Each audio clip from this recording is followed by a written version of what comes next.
पहिल्यांदाच मांडवगण फराट्याला जातोय. कशाला ते तुम्हाला पुढे सांगतेच. कानगाव क्रॉस केलं आणि त्यानंतरचा रस्ता तर इतका सुंदर होता ना, असं वाटत होतं कोकणाच्या एखाद्या गावात जातोय का काय. तर श्री स्वामी समर्थ मंडळी माझ्या शेजारी मावशी राहतात, त्यांनी सांगितलं होतं आमच्या मांडवगणची छान मोठी यात्रा आहे. मग म्हटलं चला यांना म्हटलं आपणही जाऊन येऊ. तिथं गेल्यावर टिळा लावायला घेतला आणि मी टिळा लावते बघितल्यावर दादूलाही टिळा लावायचा होता. बघा कसा शांत उभा राहून टिळा लावू देतो. त्यानंतर दर्शन रांगेत उभं राहिलो. काही जास्त गर्दी नव्हती दर्शनाला.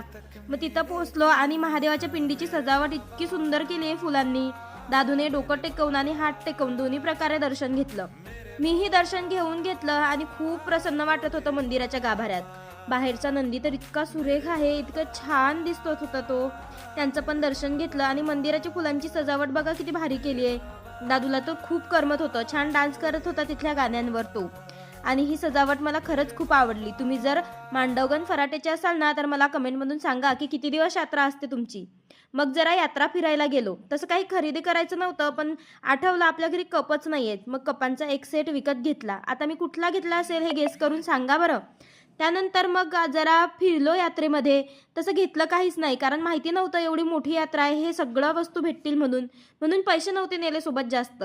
तरीही थोडाफार फेरफटका मारला. हा दादा ना 5 मिनिटात आपला स्केच काढून देत होता, पण तिथं आम्हाला थांबायला वेळ नव्हता. आणि दादूसाठी गाडीत बसण्यासाठी वेळ होता बरं का, कारण की मुलांच्या आनंदातच आपला आनंद असतो.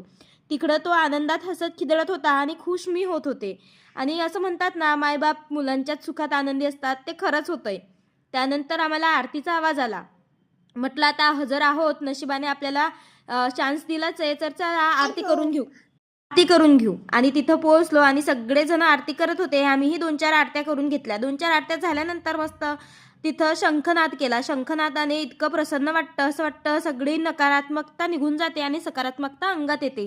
त्यानंतर मला ह्या आकाश पाळण्यात बसायचं होतं, पण मला बसू देत नव्हते. ते म्हणत होते दादू घाबरेल. आणि हे बघा कुणीतरी कागदाचे तुकडे करून वरून टाकत होतं. असं वाटत होतं चांदण्याच पडतायत का काय. खूप सुंदर वाटत होतं. चला आता व्हिडिओ इथे एंड करतो. तुम्ही व्हिडिओला लाईक, चॅनलला सबस्क्राईब करा. बाय.